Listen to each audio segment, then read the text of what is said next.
vakitler, büyür uşaklar. Pek isterim bilsinler onlar, ne sözsen açık hem bak, insanlar yapar. Toprağında senin var yaşamak. Benim kadar uzayan ana tarafım, o kaderinden seni ben severim. Hep önünde ben diş çekerim. Benim kadar uzayan kıvrak kenarım, babanın evine hep alıklarım.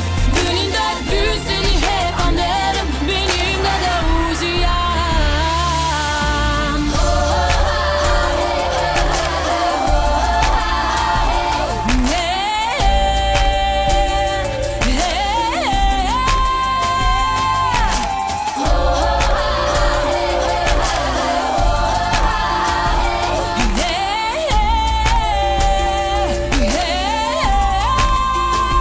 Benim kadar uzayan ana tarafım, o kaderinden seni ben severim.